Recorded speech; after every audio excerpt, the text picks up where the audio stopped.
আমার ভাইয়েরা, আল্লাহ রাব্বুল আলামিন বলেন, আমার বান্দারা শুধুমাত্র একমাত্র আমার দাসত্ব করবে, আমার গোলামি করবে, আমি ব্যতীত আর কারো ইবাদত করা যাবে না।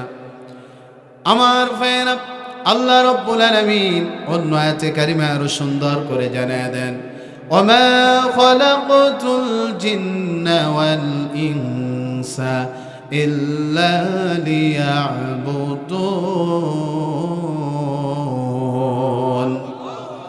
আল্লাহ রাব্বুল আলামিন বলেন, আমি জিন আর ইনসানকে, জিন্নাত আর মানব জাতিকে শুধুমাত্র একমাত্র আমার দাসত্ব করার জন্য, আমার গোলামি করার জন্য আমি আল্লাহ রাব্বুল আলামিন সৃষ্টি করেছি। বলেন সুবহানাল্লাহ। তাহলে আমরা এখান থেকে স্পষ্টভাবে প্রতীয়মান হই যে আমরা শুধুমাত্র একমাত্র গোলামি করব আল্লাহর। কিন্তু এই গোলামি চলবে কতদিন? এই গোলামি চলবে ততদিন, হায়াত আছে যতদিন, জীবন আছে যতদিন গোলামি চলবেও ততদিন, হায়াত আছে যতদিন, সময় আছে ততদিন, সময় আছে যতদিন গোলামি চলবে ততদিন। আমার বাবাজিরা, তাহলে যদি হায়াত আমরা 60 বছর পেয়ে থাকি, 60 বছর পর্যন্ত আল্লাহর গোলামি করতে হবে, আল্লাহর দাসত্ব করতে হবে। এরপরে শব্দে আল্লাহ রাব্বুল আলামিন বলেন, ওয়াবিল ওয়ালিদাইনি ইহসানা। এ আমার বান্দারা, এ আমার গোলামেরা, আমি আল্লাহর ইবাদতের পরে তোমরা তোমাদের মা বাপের সঙ্গে সৎ আচরণ করো, সৎ ব্যবহার করো, তাদের সাথে ভালো আচরণ করো। তাহলে বলেন তো শুনি, আল্লাহর ইবাদতের পরেই মা বাপের সাথে সৎ ব্যবহারের নির্দেশ যিনি দিয়েছেন তিনি কে?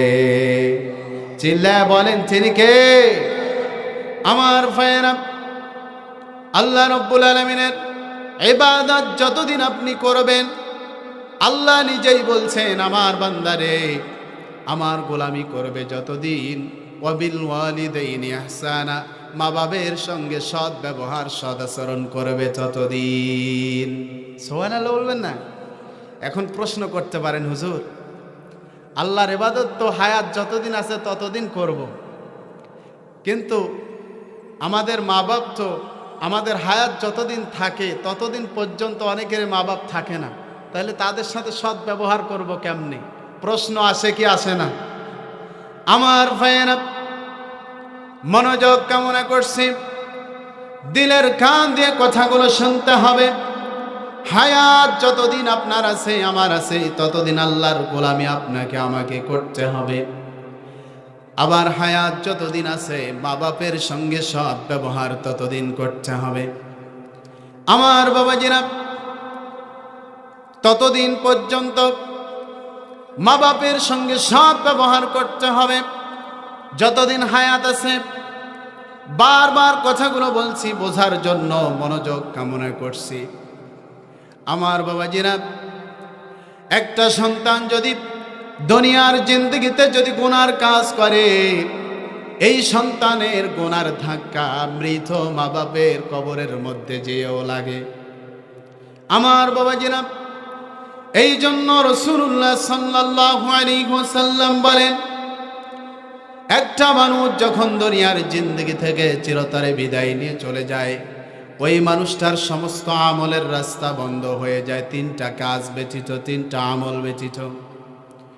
আমার বাবাজিরা, কোনো ব্যক্তি যদি দুনিয়ার জিন্দগিতে সাদকায়ে জারিয়া রেখে যায়, এমন একটা কাজ করে গেছে, যেমন এই যে গুটিবাড়ি ফাজিল মাদ্রাসা, এই মাদ্রাসার প্রতিষ্ঠাতা যিনি প্রতিষ্ঠা করে চলে গেছেন, এটা হলো সাদকায়ে জারিয়া। আমার বাবাজিরা, এই সাদকায়ে জারিয়া যিনি রেখে গেছেন, কিয়ামত পর্যন্ত কবরে শুয়ে শুয়ে এর যাজাগুলো পেতেই থাকবেন।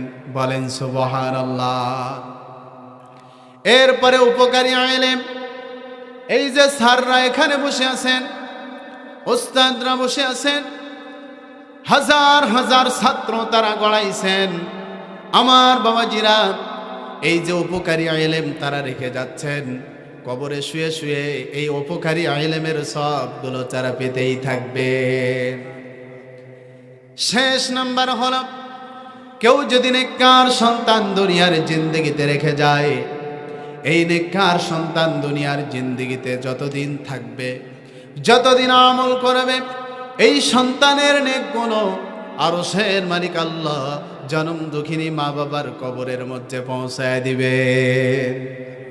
আমার বাবাজিরা, এই জন্য মা বাপের সঙ্গে সৎ ব্যবহার করতে হবে। ততদিন হায়াত আছে, যতদিন সময় পাবেন, যতদিন মা বাপের সঙ্গে সৎ ব্যবহার করবেন ততদিন। মৃত মা বাপের সাথে সৎ ব্যবহার করবেন কেমনে? মৃত মা বাপ কবরে আছে, কবরে শুয়ে আছে বাবাজি।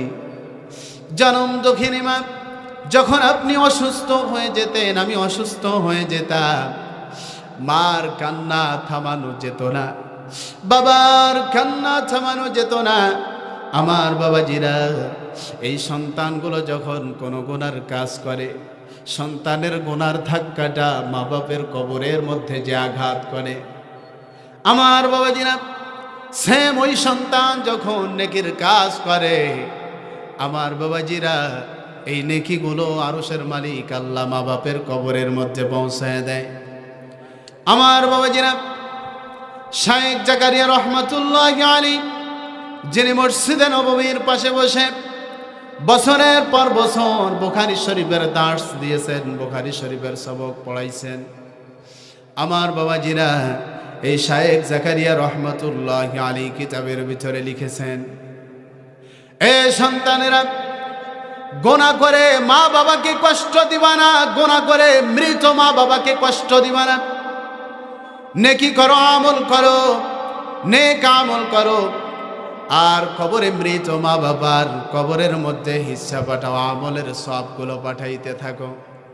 শায়েখ জাকারিয়া রহমাতুল্লাহি আলাইহি কিতাবের ভিতরে লিখেছেন, এক আল্লাহর ওলি পথ অতিক্রম করছেন, পথ চলছেন, পাশেই কবরস্থান, কবরস্থানের পাশে দাঁড়িয়ে গেছে। কবরস্থানের পাশে দাঁড়ায় আল্লাহর ওলি, আল্লাহর প্রিয় বন্ধু, এই বুজুর্গ কবরস্থানের পাশে দাঁড়ায়া সূরা ইয়াসিন, সূরা ওয়াকিয়া, সূরা মুলক এবং দোয়া দরুদগুলো পাঠ করলেন, আল্লাহর কাছে দোয়া করলেন, বললেন, রব্বুল আলামিন, আয় আল্লাহ তাআলা, এই কবরের মধ্যে, এই কবরবাসীর ভিতরে যতগুলো কবরবাসী রয়েছে, এই কবরস্থানের মধ্যে সবার কবরের ভিতরে আমলের যাজাগুলো তুমি পৌঁছাই দিও। আমার বাবাজিরা, গভীর মনোযোগ কামনা করছি, আল্লাহ রব্বুল আলামিন সন্তানের আমলগুলো মা বাপের কবরের মধ্যে পৌঁছায় দেন।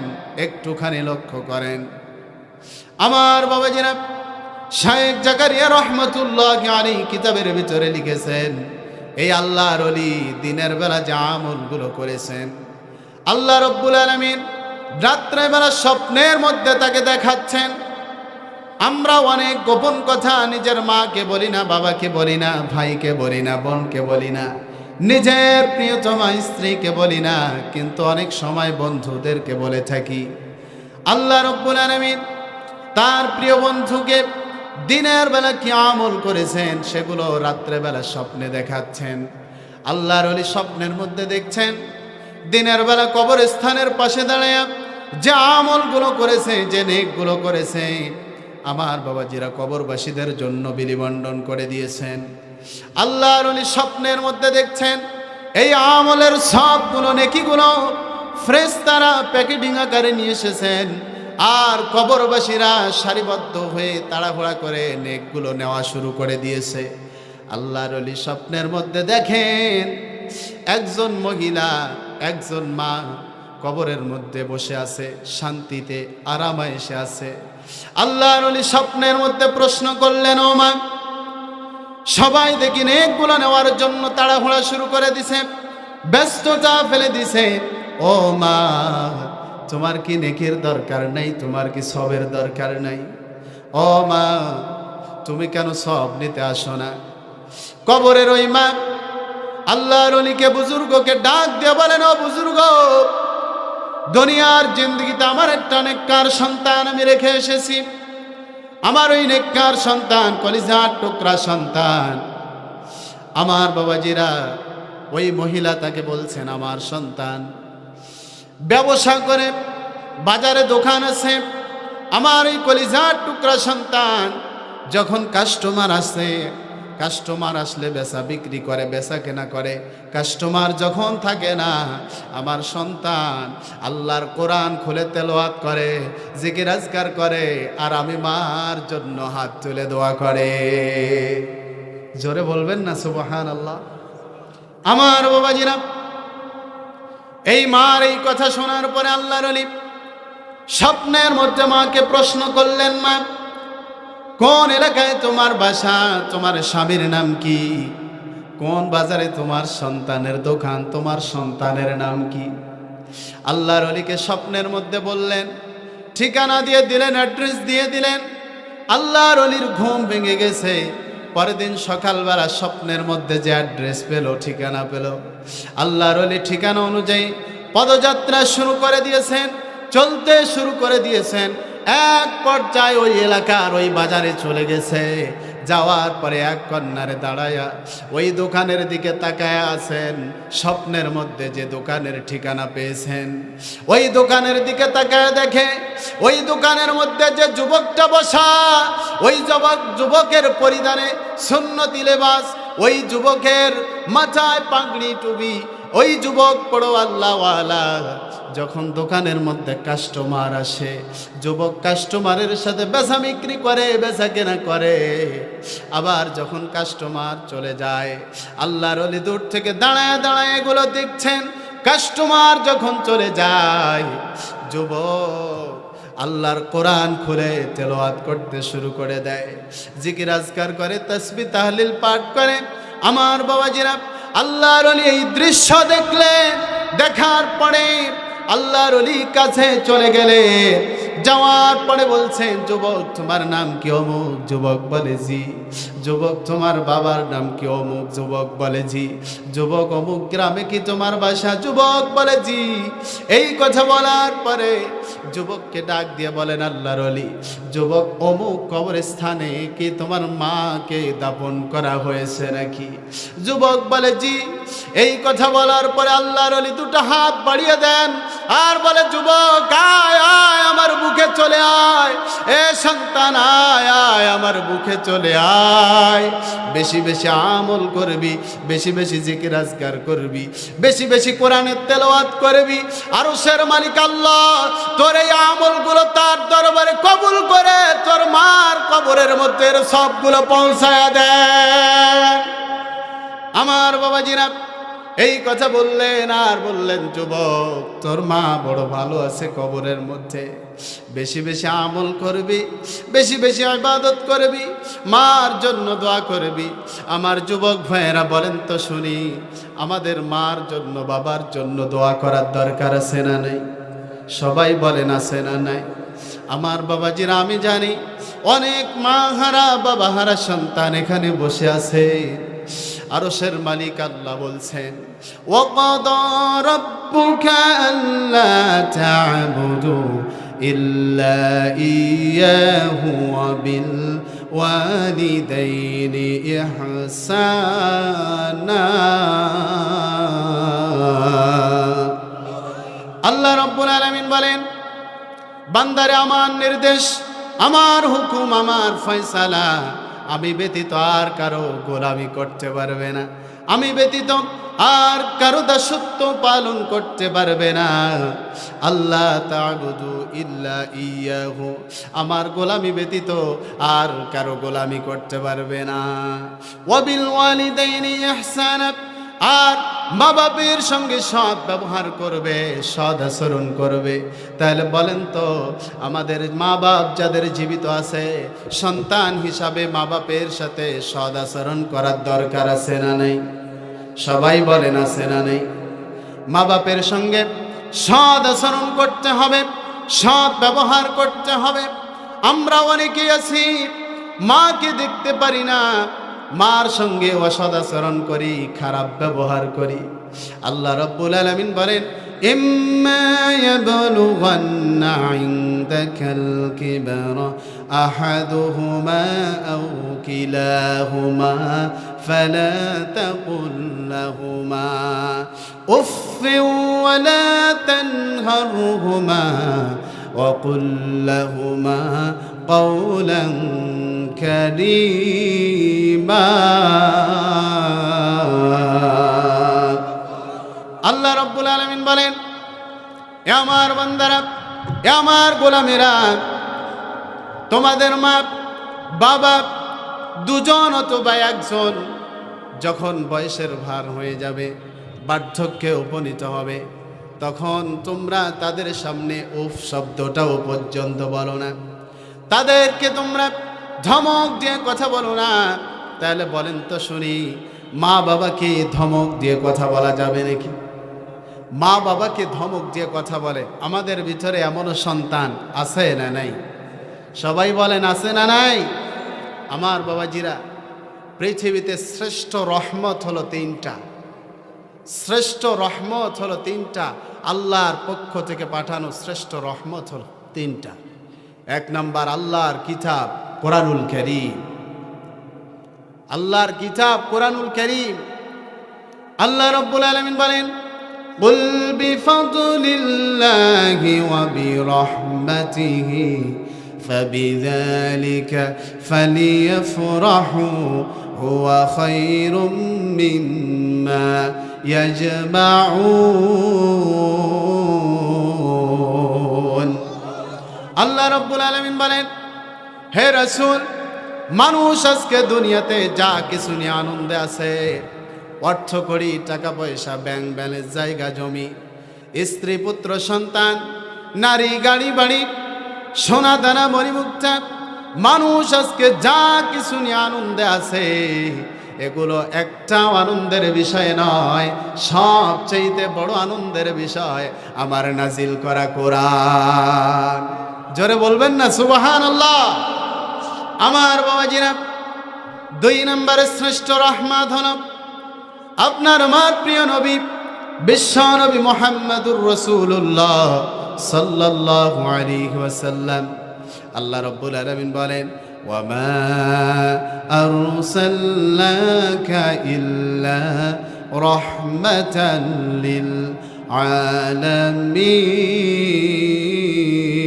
আলামিন।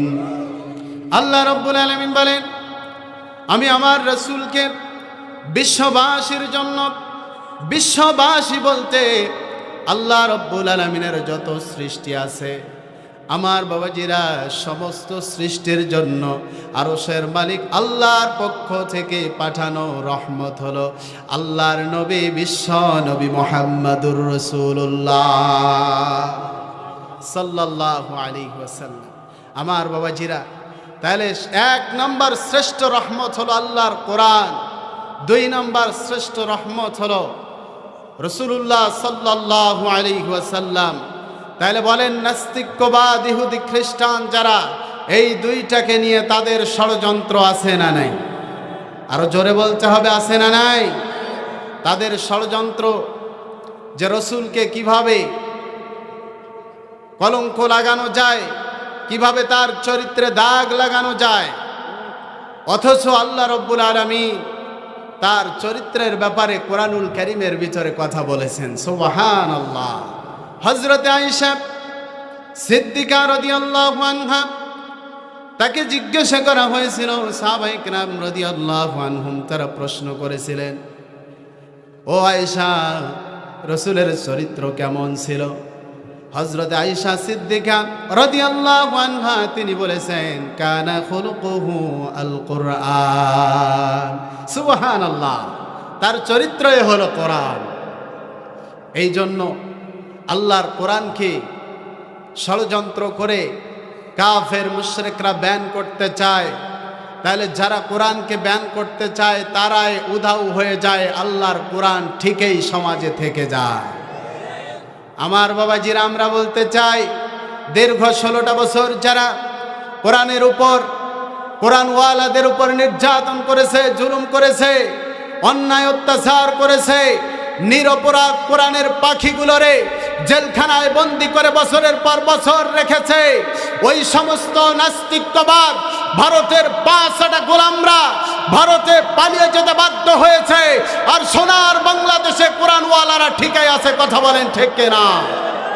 আমার ভাইয়েরা, আমরা বলতে চাই, আবার যদি সেই গত 16 বছরের স্বৈরাচারের মতো নতুন করে বাংলার জমিনে ওলামায়ে কেরামদেরকে ষড়যন্ত্র করে তাদেরকে বিলুপ্ত করতে চাই, তোমরা শুনে রাখো, তোমরাই বিলুপ্ত হয়ে যাবে।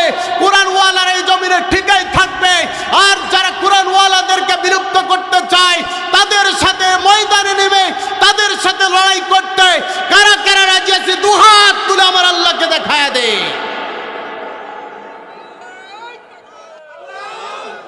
বলি আলহামদুলিল্লাহ। নাস্তিকতা নিপাত যাক, দিন ইসলাম জিন্দাবাদ। নাস্তিকতা নিপাত যাক, দিন ইসলাম জিন্দাবাদ। কোটি প্রাণের এক আওয়াজ। খোদাদ্রোহী ছাড় পাবে না, এই বাংলায় ঠাঁই হবে না, মুসলমানরা জেগেছে আজ। নাস্তিকতা নিপাত যাক, দিন ইসলাম জিন্দাবাদ। নাস্তিকতা নিপাত যাক, দিন ইসলাম জিন্দাবাদ। কোটি প্রাণের এক আওয়াজ। খোদাদ্রোহী ছাড় পাবে না, এই বাংলায় ঠাঁই হবে না, মুসলমানরা জেগেছে আজ। জোর কদমে সামনে চলো, বজ্র কণ্ঠে আওয়াজ তোলো, সবাই মিলে একে তালে দাও না স্লোগান। নারায়ে তাকবীর, নারায়ে তাকবীর। দিন ইসলাম, দিন ইসলাম জিন্দাবাদ, জিন্দাবাদ। ইসলামেরই জন্য দেশের হয়েছে জন্ম, ইসলামের বিরুদ্ধে গেলে দেশ হবে ভিন্ন। ইসলামেরই জন্য দেশের হয়েছে জন্ম, ইসলামের বিরুদ্ধে গেলে দেশ হবে ভিন্ন। ইসলামের বিরুদ্ধে যারা নিয়েছে অবস্থান, এই বাংলায় ঠাঁই হবে না, যাও হিন্দুস্তান। ইসলামের বিরুদ্ধে যারা অবস্থান নিয়েছিল, এই সমস্ত লোকগুলো শেষ পর্যন্ত হিন্দুস্তান যেতে বাধ্য হয়েছে। কথা বলেন ঠিক কিনা? আমার বাবাজিরা, কোরআনের পাখি আল্লামা সাইদি রহমতুল্লাহি আলাইহি তিনি বলেছিলেন যে আমরা মৌলবি, আমাদেরকে বলো মৌলবাদী। আমরা যদি মৌলবাদী হই তাহলে আমরা আছি গাছের গোড়ায়। কথা বলেন ঠিক কিনা? আর তোমরা হলে আগাবাদী। আর আমরা যদি মৌলবাদী হয়ে থাকি, গাছের গোড়ায় আমরা আছি। আমরা যদি গাছের গোড়ানি ধরে একটা ঝাঁকুনি দেই, তোমরা মামু বাড়ি দিল্লি গিয়ে পড়বে। কথা বলেন ঠিক কিনা? তাই হয়েছে। কোরআনের পাখির ভবিষ্যৎবাণী কথায় কথায় ফলে গেছে। সুবহানাল্লাহ। আমার ভাইয়েরা, যে কথা বলছিলাম, পৃথিবীতে শ্রেষ্ঠ রহমত হলো 3টা। 1 নম্বর আল্লাহর কিতাব কোরআনুল কারীম, 2 নম্বর নবীজি মুহাম্মদুর রাসূলুল্লাহ সাল্লাল্লাহু আলাইহি ওয়াসাল্লাম, 3 নম্বর হলো মার বাবা। আল্লাহ রাব্বুল আলামিন বলেন, ওয়া'বুদুল্লাহা ওয়া লা তুশরিকু বিহি শাইআন ওয়া বিল ওয়ালিদাইনি ইহসানা। আল্লাহ রাব্বুল আলামিন বলেন, ওয়া'বুদুল্লাহ, বান্দারে তোমরা আমি আল্লাহ রাব্বুল আলামিনের ইবাদত করো, আমার দাসত্ব করো, আমার গোলামি করো।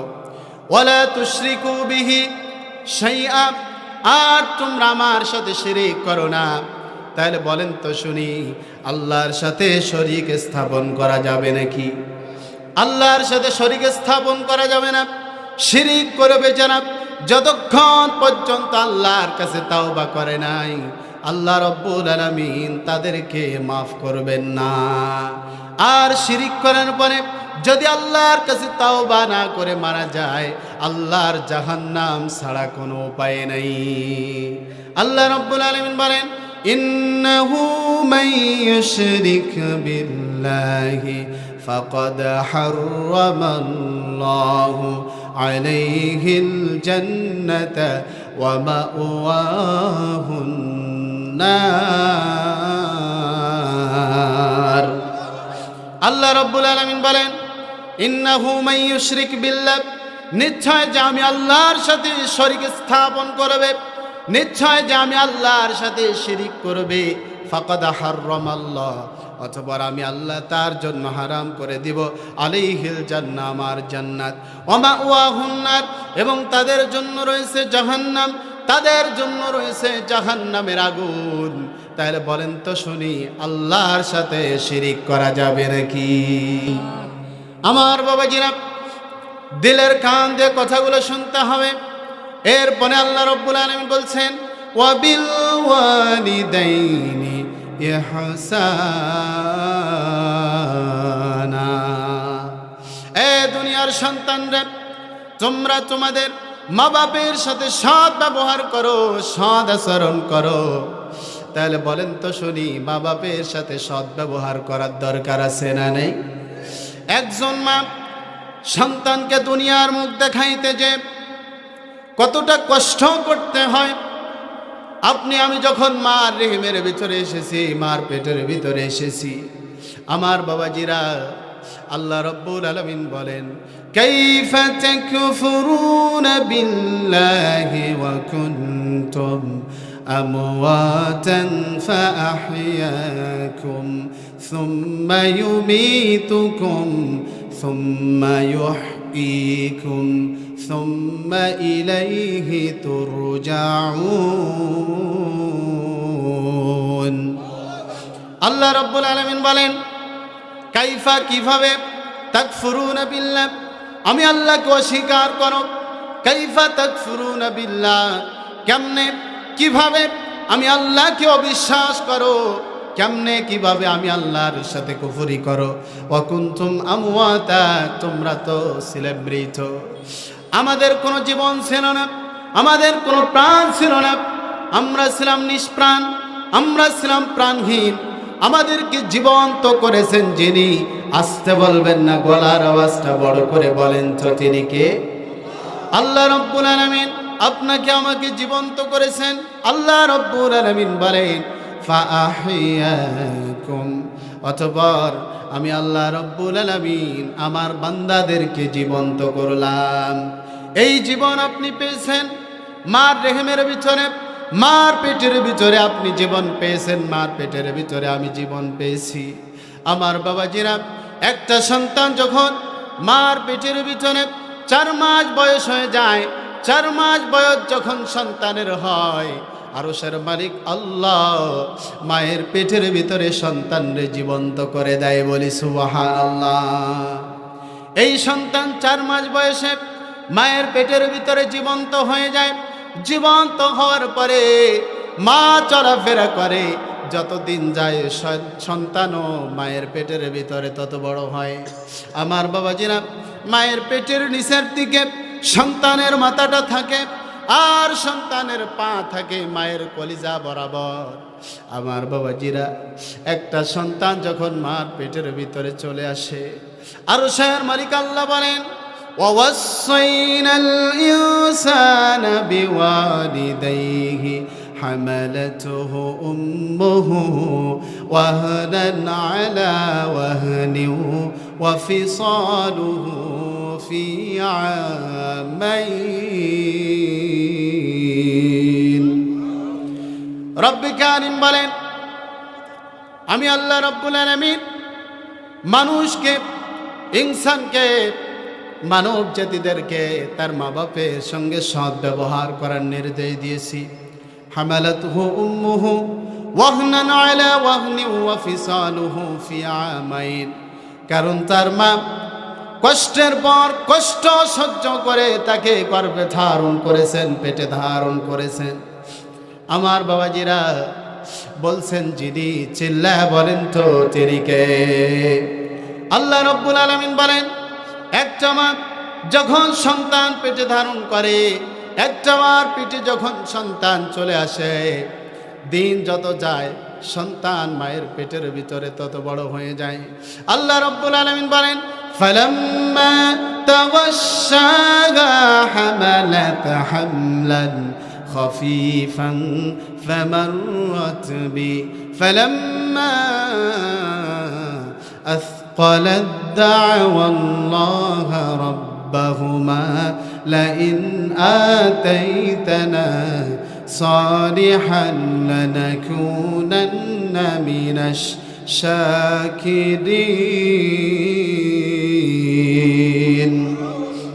আল্লাহ রাব্বুল আলামিন বলেন, অতঃপর মার বাবা যখন মিলিত হয়ে যায়, একত্রিত হয়ে যায়, তখন মা গর্ভধারণ করে, মার পেটটা ভারী হয়ে যায়।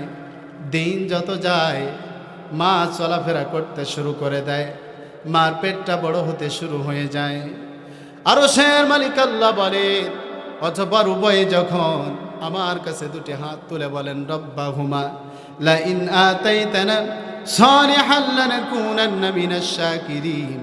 রব্বুল আলামিন আল্লাহ তাআলা আমার স্ত্রীর পিঠে যে সন্তান দিয়েছ, আবার স্ত্রী দোয়া করবে, রব্বুল আলামিন আমার পিঠের ভিতরে যে সন্তান দিয়েছ, এই সন্তানটারে তুমি নেককার বানাইয়া দিও, সালিহান আবেদা সালেহা কানিতা আবেদিন সালিহিন কানিতিন হিসাবে তুমি কবুল করে নিও। এইভাবে তারা দোয়া করে। রব্বুল আলামিন যদি তুমি এগুলো কবুল করে নাও, তাহলে আমরা তোমার কাছে কৃতজ্ঞ থাকব। আমার বাবাজিরা, তাহলে যদি কোনো মেয়ের পেটের ভিতরে সন্তান এসে যায়, যদি কোনো মার পেটের ভিতরে সন্তান এসে যায়, বলেন তো শুনি, ওই সন্তানের জন্য আল্লাহর কাছে দোয়া করার দরকার আছে না নাই? সন্তানের জন্য আল্লাহ রাব্বুল আলামিনের কাছে দোয়া করতে হবে। আমার বাবাজিরা, নবী রাসূলুল্লাহ আল্লাহর কাছে দোয়া করেছেন, রব্বি হাবনি মিনাস সালিহিন, রব্বানা হাব লানা মিন আজওয়াজিনা ওয়া যুররিয়াতিনা কুররাতা আ'য়ুন ওয়াজআলনা লিল মুত্তাকিনা ইমামা। আপনার আমার জাতির পিতা হযরত ইব্রাহিম আলাইহিস সালাতু ওয়াস সালাম আল্লাহর কাছে দোয়া করেছেন, রব্বুল আলামিন, হে আমার রব, হে আমার পালনকর্তা, হে আমার পরওয়ারদিগার, আমার এমন এক স্ত্রী দিও, এমন সন্তান দিও, যাদেরকে দেখলে আমার চক্ষু শীতল হয়ে যায়। আমার স্ত্রী, আমার সন্তানকে চক্ষু শীতলকারী বানায় দাও। ওয়াজআলনা লিল মুত্তাকিনা ইমামা, আর মুত্তাকিদের জন্য ইমাম বানায় দাও। চিল্লায় বলি সুবহানাল্লাহ। আমাদের মা বোনদের তো পেটে বাচ্চা আসলে তারা সিরিয়াল নিয়ে ব্যস্ত থাকে, মোবাইল নিয়ে ব্যস্ত থাকে। মোবাইল, শুধু ইন্টারনেট, ফেসবুক, ইউটিউব, এগুলো নিয়ে অল টাইম পড়ে থাকে। আল্লাহর কোরআনের তেলাওয়াত কম করে। অনেক মা আছে নামাজও পড়ে না পেটে বাচ্চা আসলে, আছে না নাই? আমি বলতে চাই, নিজের সন্তানকে যদি আল্লাহওয়ালা বানাতে চান, নিজের সন্তানকে যদি নিজেদের খেদমতদার বানাইতে চান, আল্লাহর কাছে দোয়া করার মতো গড়ে তুলতে চান, তাহলে অবশ্যই অবশ্যই সন্তান যখন পেটে আসবে, অবশ্যই সন্তানের জন্য দোয়া করা এবং ভালো ভালো কাজগুলো করা, বলেন দরকার আছে না নেই? আমার বাবাজিরা, এই জন্য মা বোনদের প্রতি সাজেস্ট থাকবে, মা বোনদের প্রতি রিকোয়েস্ট থাকবে, ও মা, সন্তান যখন আসবে আল্লাহর কোরআনের তেলাওয়াত বেশি বেশি করে করতে হবে, সুন্নাত মোতাবেক চলতে হবে, পর্দা পুশিদা করে চলতে হবে। যদি পর্দা পুশিদা করে চলতে পারে, তাহলে বলেন তো শুনি, যিনি রহমত নাজিল করে দিবেন তিনি কে? এই জন্য একটা মার পেটের ভিতরে যখন সন্তান এসে যায়, এই মাটা যত চলাচল করে, সন্তানটা পেটের ভিতরে তত বড় হতে শুরু করে দেয়। আমার বাবাজিরা, একটুখানি দিলের কান দিয়ে কথাগুলো শোনেন। জনম দুঃখিনী মা, যখন আপনি পেটের ভিতরে ছিলেন, আমি যখন পেটের ভিতরে ছিলাম, আমার বাবাজিরা, মার কলিজার মধ্যে কত লাথি মেরেছি। আপনি মার কলিজার ভিতরে কত লাথি মেরেছেন। মা খেতে বসেছে, সন্তান এমন ভাবে মার পেটের মধ্যে লাথি মেরেছে, জনম দুঃখিনী মা খাওয়া ছেড়ে দাঁড়িয়ে গেছে, আর খেতে পারে নাই, আর খায় নাই। আমার বাবাজিরা, এই মাকে কখনো কষ্ট দেওয়া যাবে না। জনম দুঃখিনী কলিজার টুকরা বাপজানকে কখনো কষ্ট দেওয়া যাবে না। কারণ মা এই যে বছরের মাসের পর মাস আপনাকে আমাকে পেটে ধারণ করেছে, আমার বাবাজিরা শুধু কি পেটে ধারণ করেছে, রাত্রেবেলা মা বিছানায় শুইতে গেছে অথবা ঘুমাচ্ছে, সারাদিনে ঘুমাইতে পারে নাই, মা বিছানায় একটুখানি পিঠটা লাগাইছে। আমার বাবাজিরা যেই না বিছানায় পিঠটা লাগাইছে, এমন জোরে আপনি আমি লাথি মেরে দিয়েছি, সবার সঙ্গে সঙ্গে দাঁড়ায় গেছে, আর শুইতে পারে নাই। স্বামী জানকে ডাক দিয়ে বলে, প্রাণের স্বামী আমার, জানি না আমি এই সন্তান জন্ম দিতে যে, সন্তানকে দুনিয়ার মুখ দেখাইতে যে বেঁচে থাকবো কিনা, জানি না আমি কতটুকু তোমার হক আদায় করতে পেরেছি জানি না। ও প্রাণের স্বামী আমার, দয়া করে তুমি আমাকে মাফ করে দিও। এইভাবে স্বামীর কাছে মাপ চাই। আমার বাবাজিরা স্বামীর কাছে মাপ চাই, আবার শ্বশুর শাশুড়ির কাছে চলে যায়, যে বলে মা দীর্ঘ কয়েক বছর হয়ে গেল আমি আপনাদের পুত্রবধূ, আমি জানি না কতটুকু আপনাদের খেদমত করতে পেরেছি, আমি অনেক আপনাদের মনে কষ্ট দিয়েছি, দুঃখ দিয়েছি, আঘাত দিয়েছি। ও মা, দয়া করে তোমরা আমাকে মাফ করে দিও। একটা মা যখন পেটের ভিতরে সন্তান চলে আসে, ওই মাটা পৃথিবীতে বাঁচবে কিনা তার নিশ্চয়তা হারিয়ে যায়।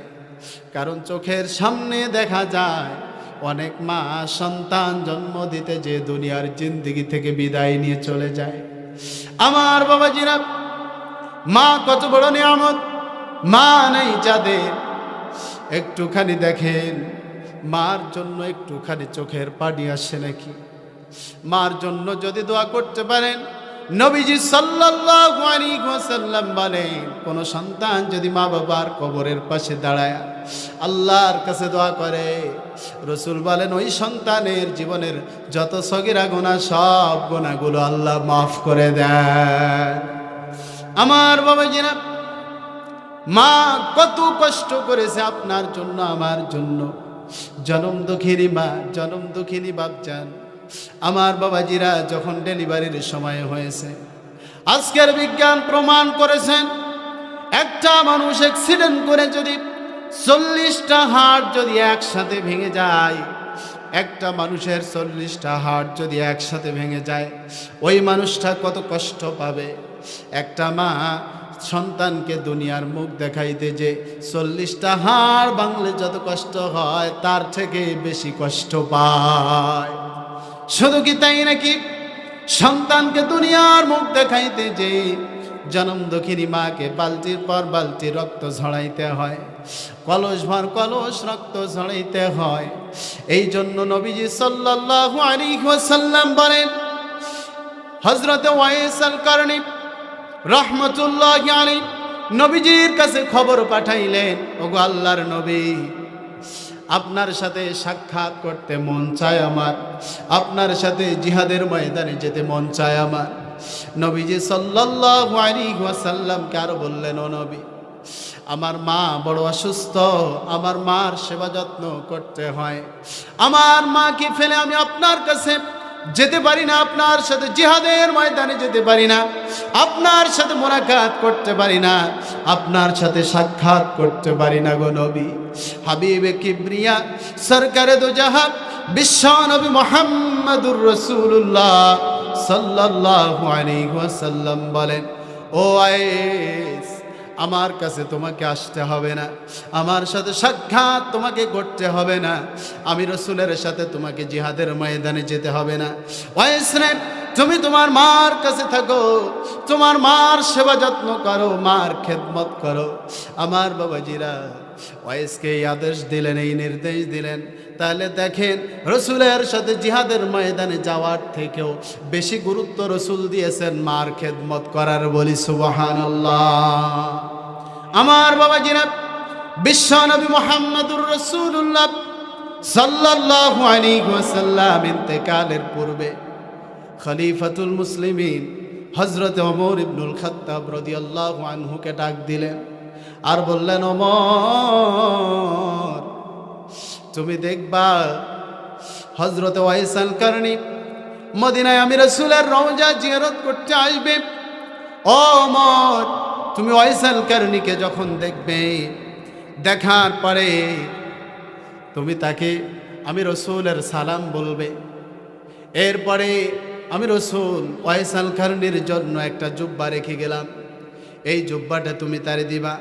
ও ওয়াইস, তুমি তোমার নিজের জন্য, ও ওমর তুমি তোমার নিজের জন্য ওয়াইসের কাছে দোয়া চাবা, এবং আমার উম্মতদের জন্য তুমি দোয়া চাবা ওয়াইসের কাছে। আল্লাহর নবী বিশ্ব নবী মুহাম্মদুর রাসূলুল্লাহ সাল্লাল্লাহু আলাইহি ওয়াসাল্লাম বলেন, ওমর তুমি ওয়াইসের কাছে দোয়া চাবা এই জন্যই, এই ওয়াইস মার সেবা যত্ন করতে করতে, মার খেদমত করতে করতে ওয়াইসাল কারনী রাহমাতুল্লাহি আলাইহি তার জবানটা আল্লাহর কাছে এত দামি হয়ে গেছে, এত প্রিয় হয়ে গেছে, এই ওয়াইস ওই জবানে যা বলে আসমানের মালিক আরশের মালিক আল্লাহ সঙ্গে সঙ্গে তা কবুল করে নেন। তাহলে বলেন, মার সেবা যত্ন, মার খেদমত করার দরকার আছে না নাই?